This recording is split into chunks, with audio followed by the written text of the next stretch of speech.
Welcome to the Q-munity Tutor TipVid on section 3 linear algebra.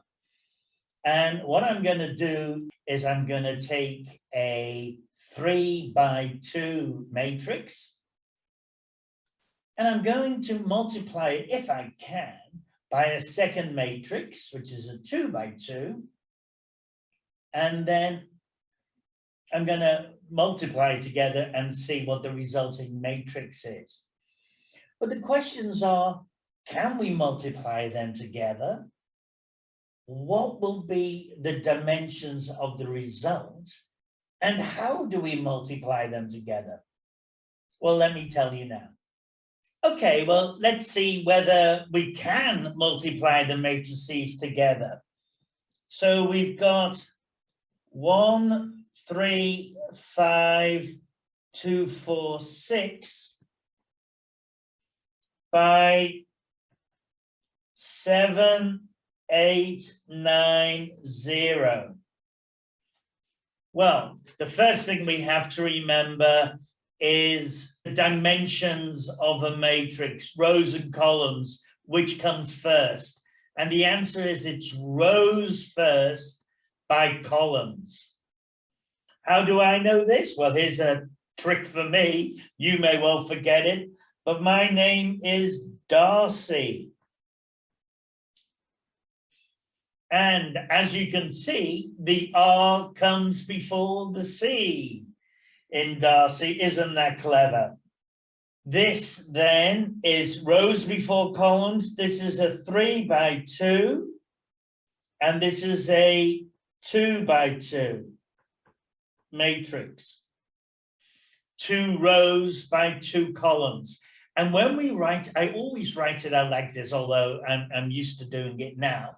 But in my mind, what I then do is look at the 2 middle numbers, and they have to be the same. i.e., you have to have the same number of columns in the first matrix times rows in the second matrix. We can see that indeed we do. So that's excellent. We can, in fact, multiply both of these together. The second question was, what will be the dimension of the result matrix? And that's very important as well. It's good to get that right. So we have a 3x2 times a 2x2. And last time it was the inner 2 numbers that had to be the same.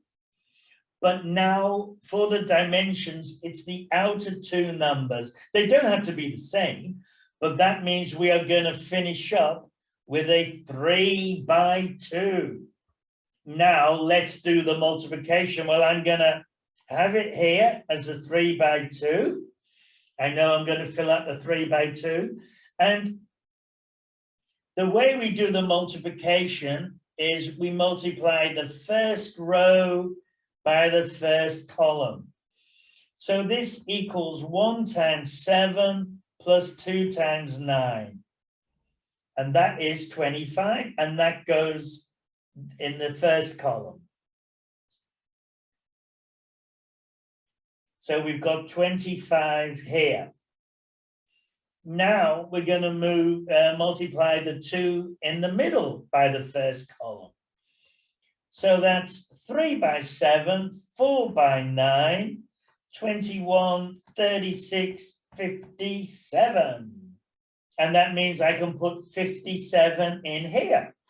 And now I want to put my row 3, column 1 digit in.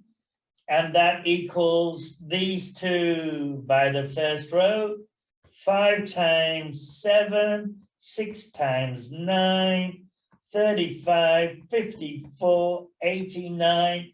So 89 goes in that third column. Wonderful. And now I do basically the same thing before the second column. So I multiply the first row by the second column, 1 times 8, 2 times 0 equals 8 plus 0 equals 8. And now I multiply for the middle ones. 3 times 8 plus 4 times 0 is 24 plus nothing is 24. And then the final one, 5/8 are 40. 6 times 0 is nothing. So that's how simple it is. We found out that, can we multiply them together? Yes. What are the dimensions going to be? It's a 3 by 2. And the answer is here. It's that simple. Thank you very much. And I look forward to talking to you at the next Q-munity TipVid tip.